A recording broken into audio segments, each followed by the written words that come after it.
JEE Main 2024 6 All India ranks under 100. Admissions open. Kakinada and Visakhapatnam. Aditya Junior Colleges. Kalyan ఘన విజయాన్ని సాధించారు. పవన్ కళ్యాణ్ 12 రౌండ్లు పూర్తయ్యేసరికి 55,000 ఓట్ల మెజార్టీ దిశగా దూసుకువెళ్ళిపోతున్నారు. ఇక మరో 6 రౌండ్లు మాత్రమే మిగిలి ఉన్నాయి. వంగ గీత ఏ మాత్రం పవన్ కళ్యాణ్ కు పోటీ ఇవ్వలేకపోయారు. అక్కడ వంగ గీతను గెలిపిస్తే డిప్యూటీ సీఎం ని చేస్తాను, డిప్యూటీ సీఎం ని గిఫ్ట్ గా ఇస్తాను పిఠాపురానికి అంటూ చివరి రోజు ప్రచారంలో వైసీపీ అధినేత ప్రమాణం చేశారు. కానీ ఆ మాటను పిఠాపురం వాసులు చెవికెక్కించుకోలేదు. ఎక్కడ ఆంధ్రప్రదేశ్లో వైసీపీ ప్రభావమే కనిపించట్లేదు. అందులో తూర్పు గోదావరిలో కేవలం ఒక్క చోట మాత్రమే ఉంది. పవన్ కళ్యాణ్ భారీ మెజార్టీ దిశగా దూసుకువెళ్తున్నారు. 12 రౌండ్లు పూర్తయ్యేసరికి పవన్ కళ్యాణ్ 55,000 ఓట్ల ఆధిక్యతను కనబరుస్తున్నారు. 1,00,000 ఓట్ల మెజార్టీని సాధించడానికి అవకాశం ఉంది అనే అంచనాలు ఇప్పుడు పిఠాపురంలో పెరిగిపోతూ ఉన్నాయి. చివరి రోజు ప్రచారంలో అక్కడ ముఖ్యమంత్రి జగన్మోహన్ రెడ్డి పాల్గొన్నప్పటికీ వంగ గీత విజయం కోసం ప్రయత్నం చేసినప్పటికీ ఆ ప్రభావం ఏ మాత్రం చూపించలేదు. వంగ గీత కన్నీరు పెట్టుకున్నారు. నన్ను పిఠాపురం నుంచే పంపించేస్తారంట అంటూ కన్నీరు పెట్టుకున్నారు. నేను పిఠాపురం నుంచే పోవాలి అంటూ వంగ గీత ఆ రోజు కన్నీరు పెట్టుకున్నారు. జగన్మోహన్ రెడ్డి వంగ గీతను ఓదార్చారు కూడా. వంగ గీతను గెలిపిస్తే ఉప ముఖ్యమంత్రిని గిఫ్ట్ ఇస్తానన్నారు. కానీ ఇప్పుడు ఆయన ముఖ్యమంత్రి కాలేకపోయారు. వంగ గీతను ఏమి ఉప ముఖ్యమంత్రిని చేస్తారు అంటూ టీడీపీ జనసేన నేతలు కౌంటర్లు కూడా వేశారు మధ్యలో. ఇప్పుడు పవన్ కళ్యాణ్ భారీ ఆధిక్యం దిశగా దూసుకువెళ్ళిపోతున్నారు. పవన్ కళ్యాణ్ మరికొద్ది సేపట్లో టీడీపీ అధినేత చంద్రబాబును కలిసే అవకాశం ఉంది అని కూడా తెలుస్తూ ఉంది. పిఠాపురంలో ఇంకా 6 రౌండ్లు పూర్తి కావాల్సి ఉంది. ఇప్పటికి 12 రౌండ్లు పూర్తయ్యాయి. 55,000 ఓట్ల మెజార్టీలో పవన్ కళ్యాణ్ ఉన్నారు. మనకి ప్రచార సమయంలో ఉన్న దృశ్యాలు చూడొచ్చు. పక్కనే వర్మ ఉన్నారు. వర్మ అడుగడుగున పవన్ కళ్యాణ్ వెన్నంటి ఉన్నారు. ఆయన పవన్ కళ్యాణ్ కోసం సీటును త్యాగం చేసి పవన్ కళ్యాణ్ విజయం కోసం కృషి చేశారు.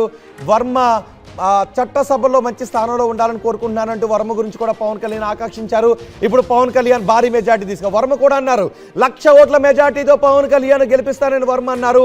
పిఠాపురం వాసులు దాన్ని నిజం చేసే దిశగా తమ తీర్పును రాశారు. 12 రౌండ్లు పూర్తయ్యేసరికి పిఠాపురంలో 55,000 ఓట్ల ఆధిక్యంలో ఉన్నారు. సుమారు ప్రతి రౌండ్కి కూడా 4,000కు తగ్గకుండా పవన్ కళ్యాణ్ మెజార్టీని నిరూపించుకుంటూ వెళ్ళారు. ఇంకా 6 రౌండ్లు పిఠాపురంలో ఉన్నాయి. పిఠాపురంలో పూర్తి రౌండ్లు కంప్లీట్ అయ్యేసరికి పవన్ కళ్యాణ్ 1,00,000 ఓట్ల దగ్గరగా మెజార్టీని సాధించే అవకాశాలు ఉన్నట్టుగా తెలుస్తోంది. అటు పిఠాపురంకి సంబంధించి ముద్రగడ పద్మనాభం నేను ముద్రగడ పద్మనాభ రెడ్డిగా పేరు మార్చుకుంటాను అంటూ శపథం కూడా చేశారు. పవన్ కళ్యాణ్ ఓడించి తీరుతాను అన్నారు. ఎటువంటి శపథాలు అక్కడ ఫలించలేదు. ఎటువంటి హామీలు అక్కడ ఫలితాన్ని ఇవ్వలేదు. వైసీపీ అధినేత హామీ అక్కడ ఫలితాన్ని ఇవ్వలేదు. ముద్రగడ పద్మనాభం శబదము ఫలించలేదు. పిఠాపురంలో పవన్ కళ్యాణ్ శబదం ఫలించింది. పిఠాపురంలో ప్రజలు పవన్ కళ్యాణ్కు భారీ మెజారిటీని కట్టబెడుతున్నారు. ఉమ్మడి తూర్పు గోదావరి జిల్లాలో ఉన్న 19 నియోజకవర్గాల్లో పిఠాపురం నియోజకవర్గం కూడా ఒకటి. కేవలం ఉమ్మడి తూర్పు గోదావరి జిల్లాలో పోలవరంలో మాత్రమే వైసీపీ అభ్యర్థి కొంత ఆధిక్యతను కనబరుస్తున్నారు. ఈ మిగిలిన 18 నియోజకవర్గాల్లో వైసీపీ ఎక్కడా కూడా ఆనవాళ్లు లేకుండా పోయిన పరిస్థితి మనకి కనిపిస్తోంది. మరో 6 రౌండ్లలో పవన్ కళ్యాణ్ సాధించే మెజార్టీ పైన ఇప్పటి నుంచి అంచనాలు పెరిగిపోతూ ఉన్నాయి. ఆంధ్రప్రదేశ్లోను పిఠాపురంలోను వైసీపీ మొత్తం తుడిచిపెట్టుకుపోవడంతో వైసీపీ అధినేత ఇచ్చిన హామీ అక్కడ ఏమాత్రం ఫలించకపోవడం. చివరి రోజు ప్రచారంలో మనం చూసాం. చివరి రోజు పరిణామంలో చోటు చేసుకున్న కొన్ని పరిణామాలను మనం చూడాలి. ఆ సమయంలో అల్లు అర్జున్ నంద్యాలకు వెళ్లారు. శిల్పా రవిచంద్ర విజయం కోసం ఆయన ప్రయత్నం చేశారు. అదే సమయంలో రామ్ చరణ్ పిఠాపురంకి వచ్చారు. వైసీపీ అధినేత జగన్మోహన్ రెడ్డి కూడా పిఠాపురంలో ఉన్నారు.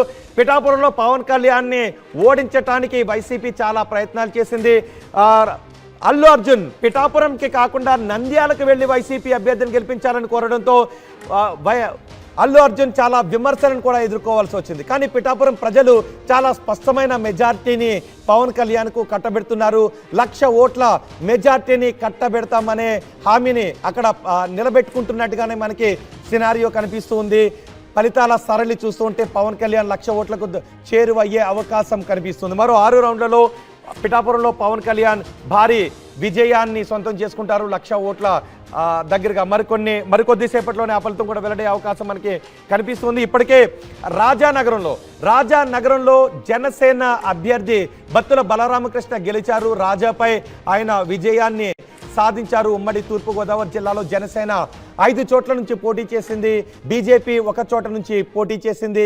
ఉమ్మడి తూర్పుగోదావరి జిల్లాలో ఇప్పటికే రాజానగరంలో జనసేన అభ్యర్థి బత్తుల బలరామకృష్ణ రాజాపై విజయాన్ని నమోదు చేసుకున్నారు. మరికొద్దిసేపట్లో పవన్ కళ్యాణ్ చంద్రబాబును కలవటానికి శుభాకాంక్షలు తెలియచేయటానికి ఆయన విజయవాడకు రాబోతున్నారు. ఇప్పటికే ప్రధాని మోదీ కూడా ఫోన్ చేసి మరి చంద్రబాబుకు శుభాకాంక్షలు తెలియజేశారు.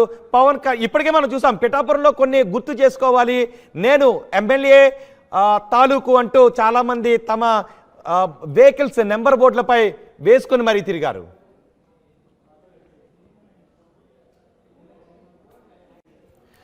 కంటోన్మెంట్ ఎలక్షన్ కి సంబంధించి అప్డేట్ మనకు అందుతుంది. కంటోన్మెంట్ లో కాంగ్రెస్ అభ్యర్థి బీజేపీ నుంచి కాంగ్రెస్ లోకి వచ్చారు. ఆయన కాంగ్రెస్ నుంచి పోటీ చేశారు. గణేష్ ఘన విజయాన్ని సాధించారు. గత ఎన్నికల్లో బీఆర్ఎస్ అభ్యర్థి లాస్య నందిత విజయాన్ని నమోదు చేసుకున్నారు. కానీ ప్రమాదంలో ఆమె మరణించడంతో కుటుంబ సభ్యులకి లాస్య నందిత సోదరికే టికెట్ను ఇచ్చారు. కానీ ఆ ఎన్నికల్లో కంటోన్మెంట్కు జరిగిన ఉప ఎన్నికల్లో గణేష్ బీజేపీ నుంచి కాంగ్రెస్లోకి చేరి కాంగ్రెస్ నుంచి పోటీ చేశారు. కంటోన్మెంట్ ఉప ఎన్నికల్లో కాంగ్రెస్ పార్టీ విజయాన్ని సాధించింది. శ్రీ గణేష్ మరిన్ని వీడియోస్ కోసం ఛానల్ ని సబ్స్క్రైబ్ చేయండి. లేటెస్ట్ అప్డేట్స్ కోసం వాట్సాప్ ఛానల్ ని ఫాలో చేయండి. అండ్ లింక్ డిస్క్రిప్షన్ లో ఉంది.